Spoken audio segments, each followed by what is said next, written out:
여러분 지금 절기가 어떤 절기라 그랬죠? 대강절. 예수님의 임재를 기다리는, 초림 때는 예수님의 탄생을 기다렸다면 이제는 예수님이 다시 오실 것을 기다리는 절기입니다. 그래서 우리는 이 바로 대강절에 촛불을 원래 켜요. 첫 번째, 두 번째, 세 번째, 네 번째 켜고 그 다음에 성탄절을 맞이합니다. 첫 번째 촛불의 의미는 감사의 촛불이라고 이야기합니다. 두 번째 촛불은 어떤 의미라 그랬어요? 참회의 촛불. 세 번째 촛불은 어떤 의미라 그랬어요? 평화의 촛불. 네 번째는 어떤 촛불이라고 이야기했습니까? 소망의 촛불, 희망의 촛불, 이렇게 말합니다. 오늘은 대강절 두 번째 주일로 바로 무엇에 대해서? 참회의 촛불. 그래서 우리가 크리스마스를 준비하는 과정에서 참회의 시간을 한번 생각해 봤으면 좋겠습니다. 그래서 참회 이 부분을 어디서 찾아보면 가장 좋을까 생각하다가 믿음이 있는 우리에게 주시는 메시지이기 때문에 마태복음 2장인 동방박사의 이야기 속에서 우리에게 충분히 회개하고 참회하고 주님을 바라볼 만한 아름다운 귀한 메시지가 있기에 이 말씀을 준비했습니다. 오늘 이 말씀을 받으면서 저와 여러분이 예수님이 오실 때 예수님을 배신하고 거부하고 심지어는 예수의 오심을 십자가에 못 박으려는 그 애씀과 수고로 도리어 버림받은 존재가 아니라 주님께서 오시는 날에 칭찬받는 우리의 믿음들이 다 되기를 간절히 축원합니다. 오늘 동방복사가 예루살렘에 오게 되었어요. 그런데 이 예루살렘에 왔을 때 성경은 이렇게 기록하고 있습니다. 유대인으로 왕으로 나시니가 어디 계시냐. 여러분 이들이 말하죠. 동방박사는 이방인이에요. 이방인. 아마 페르시아에 있던 사람들, 과거로 보면은 예전에 바벨론에 의해서 멸망됐던 그 백성들이 페르시아로 포로로 끌려가고 그 바벨론에 이제 있었던 그들의 남아있는 자들에게 이 예언적 메시지를 기다렸던 사람으로 알려져 있습니다. 그 먼 곳에서 이 약속 언약을 기다리면서 먼 곳까지 와서 예수님을 경배하려는 이들이 갑자기 가던 별을 잃어버리고 예루살렘으로 왔습니다. 이 예루살렘에 누가 있었다고요? 헤로드 왕이 있었다는 거예요. 왕이 있는데 불구하고 이들이 던진 질문이 아주 사람들에게 난리 아닌 난리를 치게 만듭니다. 왜? 뭐라고 물어봤다? 유대인으로 왕으로 나시니가 어디 계시냐? 이렇게 물어봤어요. 이 갑작스러운 질문에 성경은 2장 3절에 이렇게 말합니다. 헤로드 왕이 온 예루살렘이 듣고 소동한지라. 여러분 이 소동하다라는 원어를 사전에서 찾아보니까는 마음이 심히 교란되고 공포 가운데 발칵 뒤집혔다, 이런 의미를 가지고 있습니다. 마음이 소동했어요. 마음이 뒤집혀졌습니다. 그 마음을 지킬 수 없을 만큼 난리에 난리가 났습니다. 근데 여기에 두 부류가 있어요. 난리난 사람 중에 나눴어요. 하나는 헤롯, 그리고 나머지를 온 예루살렘, 이렇게 나누고 있습니다.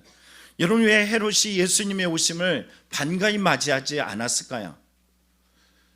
제가 여기 밑에다가 헤롯의 아내의 이름을 썼어요. 여기 보면 마리암네, 그리고 두 아들이 있습니다.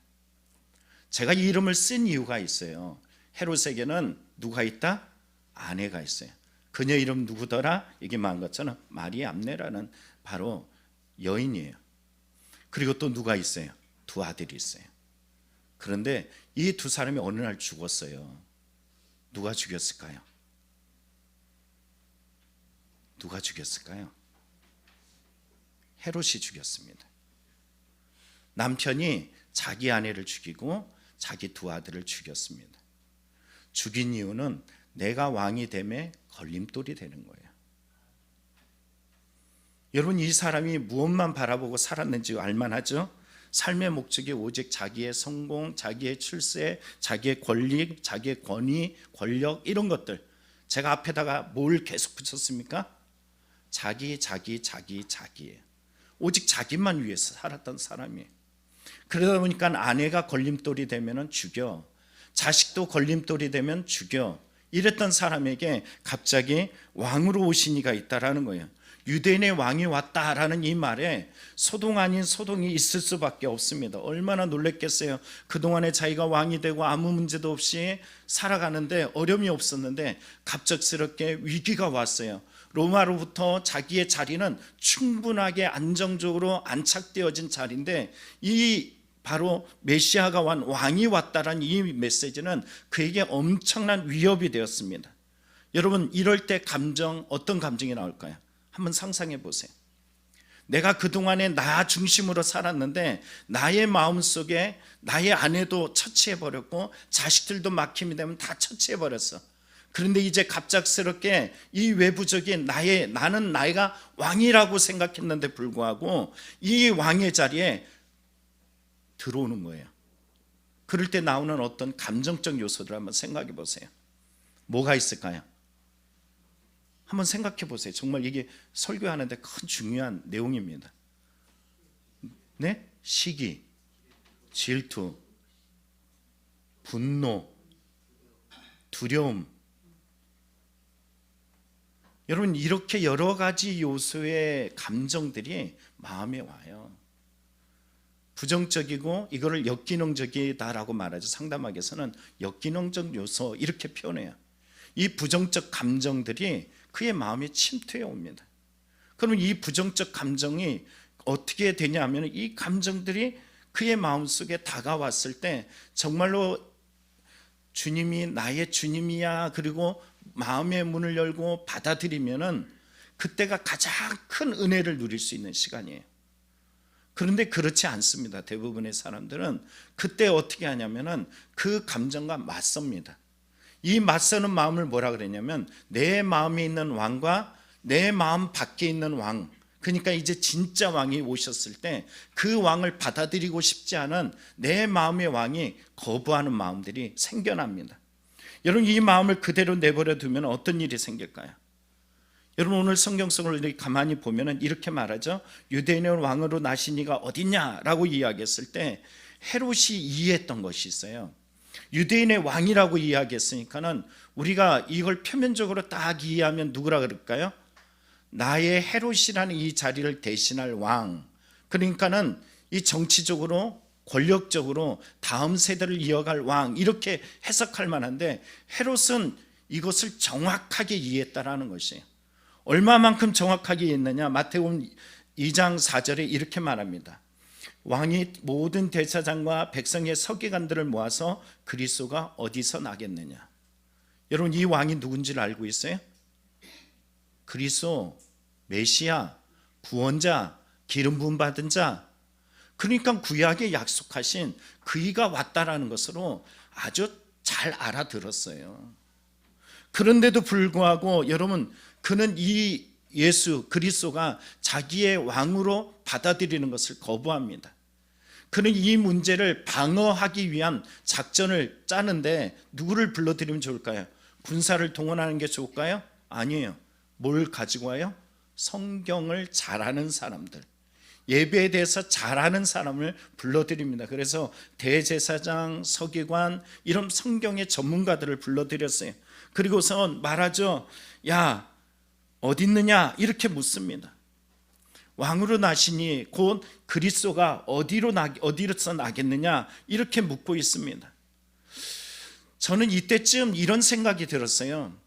왜 동방박사가 잘 가던 길을 잃어버리고 예루살렘으로 왔을까? 이 질문을 한번 던져보게 됩니다. 여러분, 왜 왔을까요? 갑자기 별이 싹 사라져버렸어. 여러분, 하나님의 섭리를 믿습니까?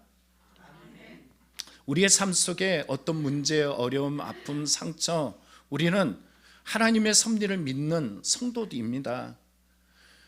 예루살렘으로, 분명히 베들레헴으로 가야 될 그 방향을 예루살렘을 거치도록 만들었어요. 이 소동이 일어날 수밖에 없는 이유는, 실제적 의미는 뭐냐면은 헤롯을 구원하기 위하시는 하나님의 구원의 섭리, 또 다른 말로 이야기하면 온 이스라엘을 구원하고 싶어하는, 그 예루살렘에 있는 사람들을 구원하고 싶어하는 하나님의 섭리가 감춰졌다라는 것이에요. 그런데 문제가 어디 있을까요? 이것을 그대로 받아들이지 못합니다. 오늘 성경 속에 소동한지라 이렇게 말했죠.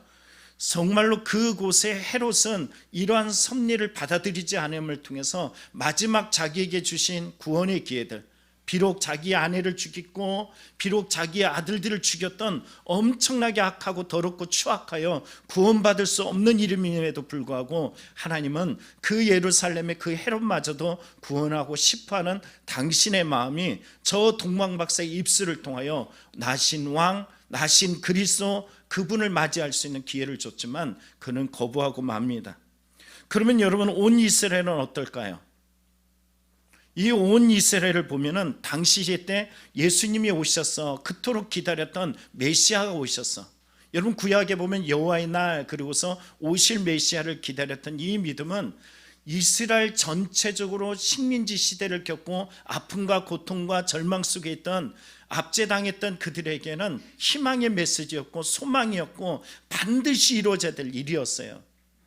그런데도 불구하고 이들은 지금 소동하고 있어요. 원하지 않는다라는 거예요. 왜 원하지 않을까요? 더군다나 400년 기간 동안, 말라기서 이후로 400년 동안 더 이상 하나님이 계시를 하지 않아. 갑자기 하나님이 숨어버렸단 말이에요. 이렇게 숨어버렸던 이 고통의 순간들, 여러분, 이제는 주님이 찾아오셨다, 엄청난 위안과 위로와 힘이 되어져야 되는데 이들이 거부하게 되었어요. 이유가 뭘까요? 앞서 말했던 것처럼 소동하다라는 의미가 뭐라고 이해하겠죠? 제가 사전에 보니까 마음이 심히 교란되고 공포 가운데 발칵 뒤집혔다, 이 원하지 않는 마음이라 그랬죠. 제가 어느 권사님에게 질문한 적이 있어요. 여기 안 계신 권사님이에요. 권사님, 오늘 주님이 오시면 참 좋겠지요? 제가 이렇게 물어봤어요. 옆에 있는 분에게 한번 물어보세요. 일단은 한번 물어보세요. 오늘 주님이 오시면 참 좋겠지요? 그분이 뭐라고 대답한지 아십니까? 안 돼요, 목사님. 이 세상이 얼마나 좋은데요. 이렇게 먹고 살고 놀기 좋고 풍요로운 이 시대에 주님 오시면 안 됩니다. 더 있다 오셔야 돼요. 절대 안 돼요. 여러분, 옆에 분들은 어떻게 대답했어요? 마라나타, 주 예수여 어서 오시옵소서, 이렇게 얘기하셨죠? 역시 우리 싱 함께하는 교회 성도님들은 담임 목사가 참 좋아가지고 잘 가르친 것 같아요. 주님 오시는 날에 야, 너 참 잘했다라고 칭찬받을 만합니다. 거짓말도 잘하셔. 그 권사님이 정말 팔짝 뛰더라고요. 이렇게 펄쩍 뛸 수가 없어요. 정말로 그분은 정말 주님이 금방이라도 오실 것처럼 펄쩍 뛰더라고요. 그런데 오늘 예루살렘의 사람들이 그와 같아요. 비록 압제를 당하는 가운데서, 비록 그들은 예루살렘이라는 당시 시대 때 이스라엘의 수도에서 많은 것들을 누릴 수 있는 곳이잖아요. 그 많은 풍요, 그 많은 좋은 것들, 그것들을 버릴 수가 없었어요. 그래서 소동하는 겁니다. 여러분, 미국의 한 목사님이 설교를 하는데 이 얘기 들으면서 저도 제 자신을 많이 돌아볼 수 있는 기회가 되었습니다. 여러분, 기도하는 거 좋아요? 거짓말 하지 말고요. 기도하는 거 좋습니까? 여러분, 찬양하는 거 좋습니까? 기도하는 것도 좋고 찬양하는 것도 좋아야 된다는 거예요. 천국에 가면 할 수 있는 일은 뭐냐면 매일 찬양하고 매일 기도하는 거래요. 근데 기도하는 걸 너무 싫어하는 사람을, 찬양하는 걸 너무 싫어하는 사람을, 그 사람 매일 찬양시키고 매일 기도시키면은 거기가 천국이냐라는 거죠. 그 얘기를 듣는 순간에 제가 어떤 마음이 들었냐면, 아, 더 기도해야겠구나, 더 찬송해야겠구나. 천국의 주님이 저를 맞이했을 때, 그때 와서 여기가 천국이에요 할 때 기쁨과 감사가 있어야 되는데, 아우 지긋지긋해, 아우 불편해, 이런 말이 들으면 어떻게, 매일 하나님의 말씀 앞에 서야 되는데 그렇게 불편하면 어떡하겠습니까? 제가 어느 이야기를 듣다가 우습기도 하지만 깜짝 놀란 이야기가 하나 있어요. 어느 목사님이 천국에 갔더니 그 문 앞에서 너 대기를 시켰대요. 그런데 거기에 보니까는 택시기사가 왔는데 이 택시기사는 천국으로 바로 쑥 집어넣어 주더라는 거예요.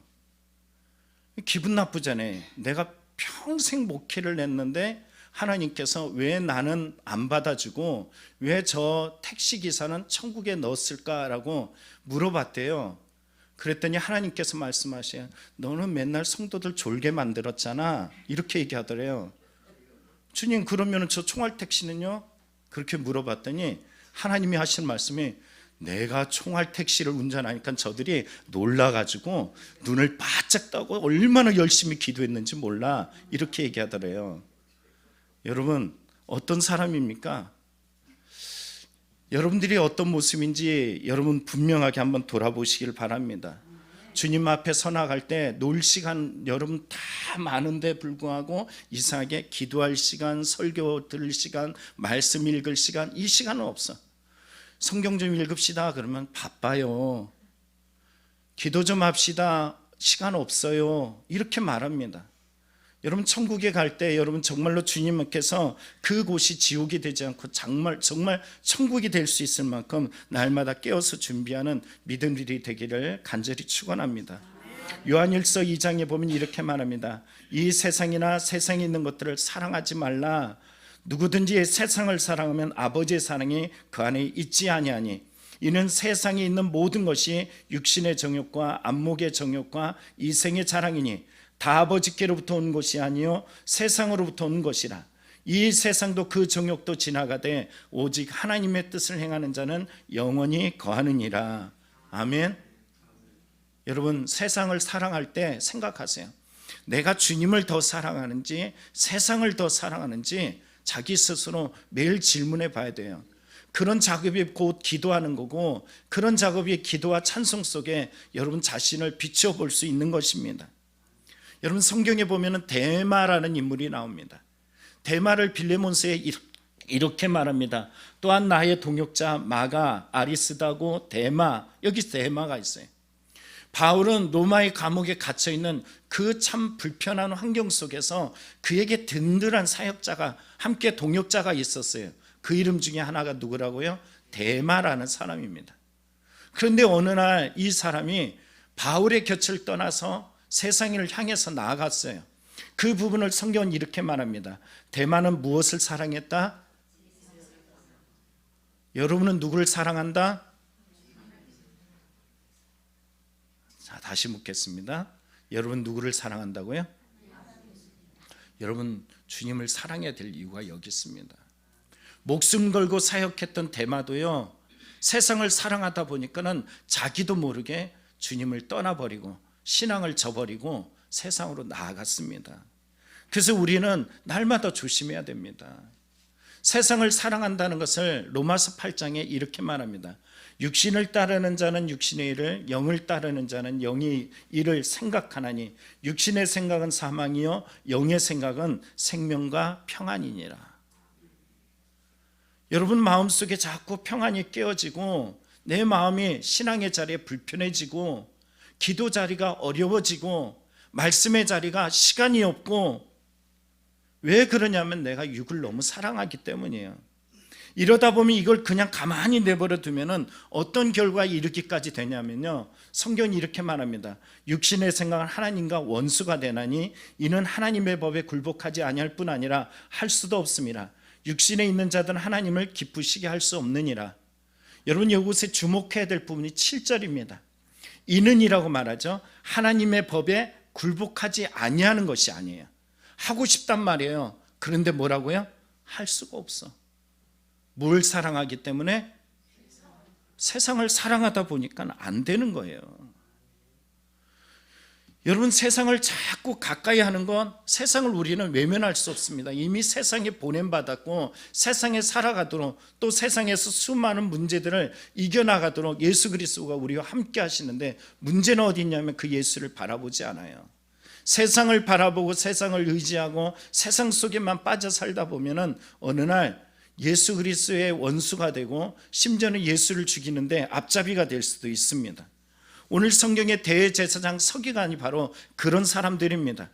2장에 이 헤롯이 불러들였던 대제사장 서기관, 이를 불러들였어요. 그리스도가 어디서 나오냐라고 물어봤더니 자, 이들이 뭐라고 대답할까요? 충분히 대답할 만해요. 그들은 어떤 사람이에요? 성경 전문가예요. 이들은 어떤 사람이에요? 예배 전문가예요. 성경과 예배에 대해서 누구보다도 탁월한 사람들이었습니다. 그래서 이들은 이렇게 말합니다. 이르되 유대 베들레헴이오니 이는 선지자로 이렇게 기록된 바, 또 유대 땅 베들레헴아 너는 유대 고을 중에 가장 작지 아니하도다. 내게서 한 다스린 자가 나와서 내 백성 이스라엘의 목자가 되리라 하였습니다. 여러분, 누구보다도 알고 있어요. 지식이 습득되었어요. 그리고 여러분, 이 마음이 내 마음속에 실제적 신앙이라고 이야기한다면 여러분, 예수님이 탄생할 그때쯤에 그 자리 옆을 지켰던 사람의 이름 중에 거론되었던 사람, 대제사장, 서기관, 이 사람들이 분명히 옆에 있었어야 되는 겁니다. 그런데 우리는 성경 누가복음이나 마태복음이나 공간복음 속에서 이런 일들을 전혀 보지 못합니다. 왜 그럴까요? 성경을 뭘로만 받았어요? 지식으로만. 성경을 인격적으로 내 신앙에 실제적으로 받아내지 못했던 사람입니다. 아니요, 목사님, 베들레헴하고 예루살렘하고 엄청 멀어가지고 그들이 못 간 거예요. 이렇게 얘기하고 싶죠? 거리가 얼마인 줄 아세요? 고작 10km밖에 안 돼요. 2시간이면 도착합니다. 그 가까운 거리가 좁혀지지 아니했던 이유가 뭔지 아세요? 예수가 예수로, 그리스도로 온전히 인격적으로 고백되어진 이름이 아니기 때문이에요. 교회가 10km 돼요? 예배 자리가 10km 됩니까? 여러분의 마음이 멀고 신앙이 내게서 예수에 대한 진정한 고백이 멀어져 있으면 아무리 가까워도 순종, 주님이 나의 왕이라고 이야기하면서 입술로서 관념적 왕으로 고백되어졌을 때는 내 마음의 실제적 중요한 그 위치 속에서는 그때 왕인, 내 마음의 왕인 내가 움직여서 화가 나고 속이 상하고 불편하고 짜증이 나요. 오늘 주님은 끊임없이 삶의 문제들을 통해서 나를 어렵게, 힘들게, 지치게, 상하게 만들어 가십니다. 여러분, 하나님이 다윗을 얼마나 사랑하셨어요? 그 다윗에게 약속은 다윗의 언약이라는 것이 있어요. 뭐라 그러냐면 이렇게 말씀하셔요. 네가 내 말을 듣고 순종하지 않으면 하나님께서 말씀하시기를 이렇게 말씀하셨어요. 사람 막대기와 인생 채찍으로 라는 표현을 써요. 뭐라고요? 사람 막대기는 뭘까요? 사람들의 내 주위의 대인관계예요. 이 대인관계를 통해서 나에게 순종을 요구하시는 거예요. 인생 채찍은 뭘까요? 하는 일마다 안 돼. 하는 일마다 어려움이 있어. 하나님은 다윗에게 헤롯처럼 구원하고 싶어서, 예루살렘의 백성들처럼 구원하고 싶어서 하나님이 동방박사를 보낸 것처럼 인생 채찍과 바로 사람 막대기를 통하여 우리에게 찾아오신다는 사실입니다. 근데 우리는 이것을 거부해요. 이것을 외면합니다. 왜 그럴까요? 우리는 스스로 믿음이 있다라고 생각하기 때문이에요. 자기 믿음을 자기 믿음의 자기 기준으로 인해서 만족하고 있기 때문이에요. 그런데 야고보서에 보면은 우리에게 충격적인 메시지를 주는 대목이 있습니다. 내가 하나님은 한 분이신 줄 믿느냐? 잘하는도다. 귀신들도 믿고 떠느니라. 우리가 가진 믿음이 어떤 믿음일까요? 성경을 읽는 믿음? 그냥 예배 드리는 믿음? 그냥 조금 기도하고 그냥 모든 것을 잊어버린 믿음? 이게 아니에요. 여러분, 진짜 우리가 믿음이 되어야 되는 것은 예수 그리스도의 탄생, 예수 그리스도의 오심에 대해서 분명히 준비되어지고 그 믿음이 내 안에서 실제적으로 반응이 되어서 움직이는 신앙, 변하는 믿음, 예수님은 다가 되어지는 신앙이 되어야 됩니다. 여러분, 동방박사의 이야기를 하다 보니 우리가 생각되어지는 한 부분이 있는데, 예수님의 십자가 우편에 있던 강도, 여러분 보세요. 성경에 대해서 대단히 많이 압니까? 어떤 교리적 부분을 충분히 압니까? 아니에요. 예수님께서 말씀하셨어요. 뭐라고 말씀하세요? 오늘 내가 나와 함께 낙원에 있으리라. 가장 중요한 게 이거예요. 예수님이 오늘 내게 말씀하시기를 내가 오늘 나와 함께 낙원에 있으리라. 여러분, 주님께 집중하는 믿음이 우리에게 필요한 줄 믿습니다. 여러분, 그냥 지식적 믿음, 그리고 그냥 마당만 받는 예배, 그냥 아름다운 세상적인 소리의 기준이 되어지는 찬양, 이게 아니었으면 좋겠어요. 오직 주님이 원하시는 그 믿음 안에 십자가의 은혜들을 가슴에 깊이 새겨가는 그런 믿음이 되기를 간절히 축원합니다. 왜요? 오늘 성경을 보십시오. 헤롯이 이렇게 말하죠. 동방박사에게 말합니다. 헤롯이 가만히 박사들을 불러 별이 나타난 때를 자세히 묻고 베들레헴에 보내며 이르되 가서 아기에 대하여 자세히 알아보고 찾거든 내게 고하여 나도 가서 그에게 경배하게 하라. 여러분, 이 헤롯이 말하는 이 경배가 진짜 경배일까요? 헤롯이 지금 그 아기 예수, 그러니까 메시아의 탄생에 대한 진짜 관심일까요? 아닙니다. 자기 아내를 죽였던 것처럼, 아들들을 죽였던 것처럼 내가 왕이 되고자 원했던 내 마음의 왕에 거슬림이 된다면 어떤 방법을 다 동원해서라도 그를 죽이고자 하는 마음이에요. 다시 말하면요, 이는 예배를 자기의 삶의 왕의 기준으로 삼을 때 절대 예배를 통해서 주님은 나의 왕이십니다가 아니에요. 여기에는 예배 자리에 누가 왕이에요? 여전히? 다시 물을게요. 예배 자리에 누가 왕이에요? 기도할 때 누가 정말로 왕이십니까? 여러분, 성경 읽을 때 누가 진짜 우리의 왕이십니까? 내가 그리스도와 함께 십자가에 못 박혀 죽었다니라고 이야기하는데 삶에 부딪히는 인생 속을 가만히 들여다보면요, 나라는 자신이 서 있습니다. 저는 어제도 제 자신 하나 발견했어요. 요 뒤에 여러분 뭐 글씨 많았던 게 하나 붙어 있었던 거 알죠? 저는 그것을 붙여놓고서 아주 뿌듯했어요. 왠지 아세요? 그 기둥에 이 전기 사장님이 아주 엉터리라서 작업을 이상하게 해놨어요. 그래서 아주 불편했는데 우리 플랜카드가 하나 있는데 딱 붙여놓으니까는 이 사이즈가 딱 맞아요. 그런데 어느 분이 정신이 없대. 예배 집중이 안 된대요. 근데 저는 그걸 떼고 싶지 않았거든요. 그랬더니 이 여성교회에서 아주 난리가 나가지고 다 같이 와가지고 목사님 이거 좀 떼주세요 떼주세요 하고 항의하듯이 계속 이게 요구를 하더라고요. 근데 기분이 별로 안 좋아. 내가 이걸 좋게 생각하고 붙였는데 그걸 뭐 그렇게 신경이 쓰여. 그런데 떼고 나서 한번 제가 이렇게 자를 대고 뚝 자르다가 엉뚱하게 잘못 잘라가지고 결국 뗐는데, 그리고 나서 제가 이 작업을 했거든요. 전기 작업을 또 다시 했는데 그러면서 생각이 나더라고요. 제 스스로 묻는 거예요. 너는 예배가 중요하니? 보여지는 아름다움, 네가 원하는 것이 중요하니? 이 질문을 던져지게 되었어요. 그러니까 내 안에 헤롯하고 똑같은 마음이 숨어 있더라고요. 그냥 보여지는 외적인 어떤 부분에 집중하고 싶어하는 그런 부분들이 숨어 있어요. 이러면 어떻고 저러면 어떻습니까? 내가 주님만 온전히 예배할 수 있으면, 주님만 바라볼 수 있으면, 그러면 진정한 예배자가 아니에요?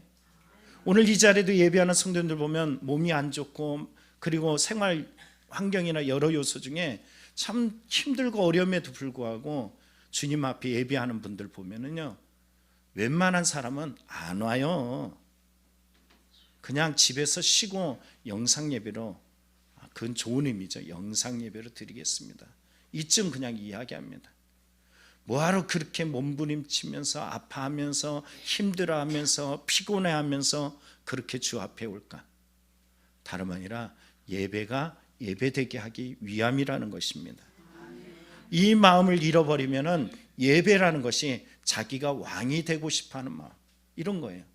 오늘 끝나고 당회가 있어요. 이번 주에는 알죠? 이번 달에는 감리교회 수많은 교회들이 당회를 합니다. 제가 매년마다 선교부 총무까지 해보니까는 이 알게 된 것 중에 하나가 뭐냐면은 당회하고 나서 교인들이 이동이 많아요. 내가 권사가 됐네, 장로에서 빠졌네. 여러분, 이름만 바뀌었어요. 권사라는 왕이 되고 싶어하고 장로라는 왕이 되고 싶어하고요, 어떤 직분의 자리에 내가 원하는, 내가 바라는, 내가 성공하고 싶어하는 그 원함에 걸림돌이 되어지는 그런 예배, 그런 교회, 그런 모든 모습들은 다 제거하고 싶어서 다시 한번 예배라는 이름으로 다른 교회를 찾아 나가서 그곳에 딱 맞으면은 거기서 자기가 왕 노릇하고 싶은 또 하나의 헤롯들이 숨어 있는 경우들이 많습니다. 여러분, 그런 마음들은 결국 어떤 일을 할까요? 이런 사람들의 특징은 이렇습니다. 헤롯이 박사들에게 속은 줄 알고 심히 노하여 사람을 보내어 베들레헴과 그 모든 지경 안에 있는 사내 아이를 박사에게 자세히 알아본 그때를 기준하여 2살부터 그 아래로 다 죽이니. 여러분, 이 메시지를 보면 어떤 의미를 가지냐면요, 이 헤롯은 자기의 잘못한 거는 하나도 생각하지 않는 거예요. 다시 얘기할까요? 헤롯은 자기의 마음에 감춰졌던 잘못이 드러난 적이 없기 때문에 자기는 속았다라고만 얘기를 하죠. 자기가 잘못했다라고 얘기하잖아요. 그래서 그 분노가 어디에 이르게 되냐면은 베들레헴 그 지경에 있는 2살 이하의 모든 아이들을 다 죽이는데 아무런 거리낌 없이 이 일들을 행하더라는 것입니다. 참회의 두 번째 촛불이 오늘 켜집니다. 여러분, 대강절을 준비하면서 주님이 임하는데 그 주님을 받을 수 없는 마음들이 소유한 사람들은 누구일까요? 오늘 주님이 오신 이유를 생각하지 아니하고 여전히 내 마음속에 왕이 자기 자신이 되어져 있고, 그리고 성경과 예배와 기도와 찬양이 형식화되어진 사람들, 이 사람들은 예수님이 오시는 날에 슬피 이를 갈미 있을지도 모릅니다. 말씀을 마칩니다.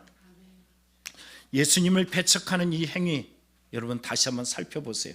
내 마음의 자리를 내어주지 못하는 교만입니다. 예수님보다 세상의 것을 사랑하는 이런 마음들입니다. 예배와 성경이 예수님을 만나기 위한 그런 형식이 아니라 지식의 습득으로만 받아들였던 이런 사람들입니다. 요한 1서에 제가 조그맣게 썼어요. 만일 우리가 죄가 없다고 말하면 스스로 속이고 또 진리가 우리 속에 있지 아니할 것이요, 만일 우리가 우리 죄를 자백하면 그는 미쁘시고 의로우사 우리 죄를 사하시며 우리를 모든 불의에서 깨끗하게 하실 것이요. 여러분, 헤롯이 동방박사를 맞이했던 시간, 어쩌면 우리에게 지금 이 순간이 아닌가라는 생각을 한번 해봅니다. 여러분, 일주일 동안에 참회의 촛불을 매일매일 한번 켜보시기 바랍니다. 그리고 주님의 임재가 내 안으로 쑥 들어와서 나에게 빼앗겼던 그 왕자, 나 자신이 왕이 됐던 그 자리를 주님께 내어주는 복된 자리가 되기를 간절히 축원합니다. 기도하겠습니다.